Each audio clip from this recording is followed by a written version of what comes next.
Hello అండి అందరికీ. ఇవాళ ఉదయం భారత్ని కుదిపేసిన ఒక విషాద వార్త.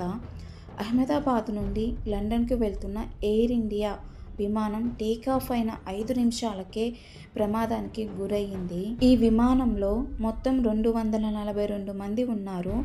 అందులో 230 మంది ప్రయాణికులైతే 12 మంది సిబ్బంది.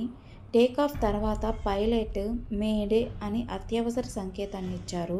మేడే అంటే అది విమానం ప్రాణాపాయ స్థితిలో ఉందని తెలియజేసే సిగ్నల్ అంట. అంటే పైలట్ ఏదో తీవ్రమైన సమస్య అనిపించినట్లుంది. అందుకే పైలట్ మేడే మేడే మేడే అని 3 సార్లు అన్నారు. మరి అంతలోనే విమానం అహ్మదాబాద్ నగరం సమీపంలోని మేఘాని నగర్ అడవి ప్రాంతంలో కూలిపోయింది. భారీగా మంటలు, పొగ. ఆ ఘటనను చూసిన ప్రతి ఒక్కరూ షాక్ అయ్యారు. ప్రస్తుతం ప్రమాదానికి కారణం ఇంకా స్పష్టత రాలేదు.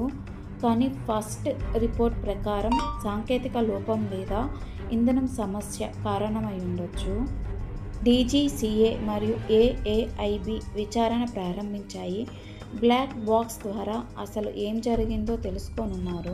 ఈ సంఘటనలో బ్రతికిన వారికి చికిత్స అందిస్తున్నారు. కొన్ని మరణాలు జరిగి ఉండొచ్చని స్థానిక మీడియా చెబుతోంది. ఇంకా అధికారిక సమాచారం కోసం ఎదురు చూడాలి. ఈ విమానంలో మొత్తం 240 మంది ప్రయాణికులు ఉన్నారని చెప్పారు కదా. మొత్తం 240 మంది ప్రయాణికులు.